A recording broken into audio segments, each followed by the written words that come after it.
Hello everyone, and welcome back to 366 Days of Hope. My name is Pearl and I'm here to share our next topic, which is your words can kill you. Yes, it is exactly true. You may not realize the ramifications of words, and sometimes we've heard that famous saying, sticks and stones may break my bones, but words can never hurt me. The reality is they can, and we may not even realize the extent of that hurt because it may be happening at a molecular level. And so an experiment was done by Dr. Masaru Emoto. And what he did was he took 3 jars in which he filled with rice and water. And then he labeled each jar differently. The first one was thank you. The second was you fool. And the last was ignore. So obviously he ended up ignoring the one that said ignore. And he spoke to the first 2 by saying thank you and saying you fool.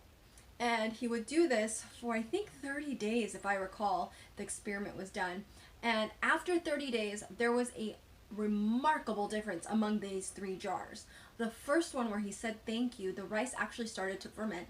The next one, the jar actually looked like it started to rot or disintegrate. And the last one just looked like it was dying. And multiple people have done this experiment and have all had very similar results. In fact, some people have written like, I love you. And then the other one is, I hate you, you disgust me. And then the other one they left as ignore. And depending on this, I feel like the severity of the words that they would say to these jars, the results were still the same. But either way, we see the impact that the words had on just rice and water. And when you think about our body is made of 75% water. And if words didn't have an effect on us, then maybe we wouldn't have so many people in the world be caught up on the things that they remember being said to them. But the thing is, we know that psychologically, that kids that are ignored have a lot of social issues, and they have a lack of trust towards people. So there is proof that certain words that we say, affirmations we give or don't give, drastically affect the human interaction that we have with one another. And that made me think about how it affects our brain. So many people have a lot of mental barriers because of the words that have been spoken to them as a child. And the things that we say, kids just hang on to, even if they say, oh, I've let it go, it's in the past. But sometimes we create these invisible barriers because of the fact that words do matter and the words do hurt us. Even as much as we'd like to, quote, be strong, some of those words may never leave us. And if we don't heal from it, we will inculcate it into our personality and the way we treat others, and we may end up projecting onto other people because of the words that have been said to us. And in fact, it could also affect our central nervous system because it can put us into anxiety. It can create barriers for us to move forward in like a business proposition, because instead we're caught up with fear. Maybe that was something that someone, had instilled in us as a young child because of the words that they had said to us. Oh, you can never do this, or you can't attain this. And so you become hesitant in doing the things that you should do or should feel capable of doing. But you've created these mental blocks because of the things that have been said to you early on in your life. And, it makes me think about this Bible verse in James 3, 8 to 10. I get that, I'm pretty sure, yeah. James 3, 8 to 10. And it says, but no man can tame the tongue. It is an unruly evil, full of deadly poison. With it we bless our God and Father, and with it we curse men who are in the similitude of God. And you think about that, it's so true. Our tongue has a huge, powerful way of completely crushing a person. I dare you guys to just be observant of the conversations that you have with someone. When someone gets shut down or someone ridicules a person's idea in front of other people, that person may not feel like they can speak again because you have just either made them feel embarrassed, or maybe you've experienced it yourself where someone ridiculed you in front of other people and then you just felt shut down, like you couldn't say anything anymore.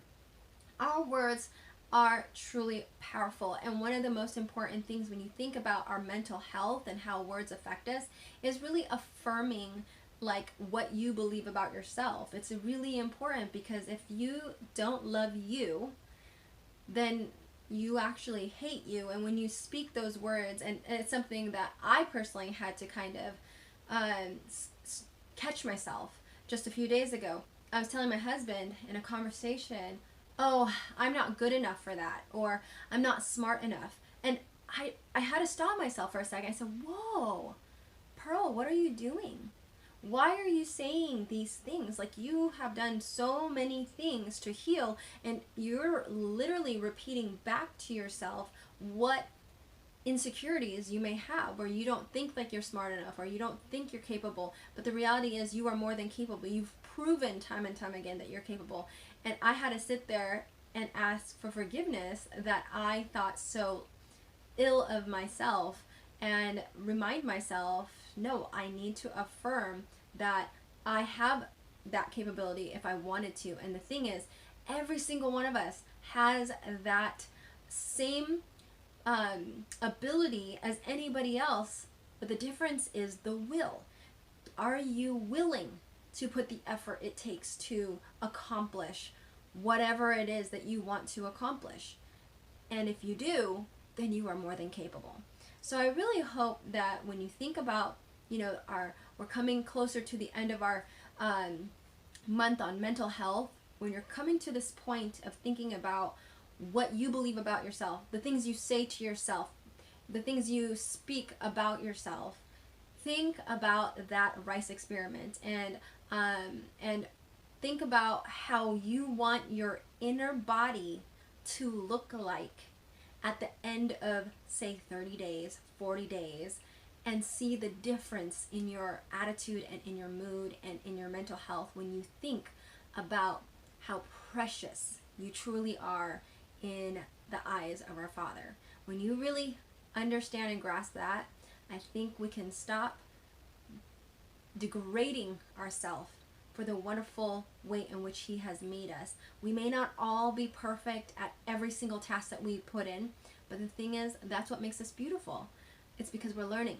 It's because we're willing to put the effort in, no matter how hard it is. We're fighting, we're tenacious. Those are qualities that God wants to help us inculcate into our life, because He wants us to strive. So, with that said, may you live, thrive, and be healthy. And remember, your words are powerful, so speak them wisely. Take care, guys. Bye.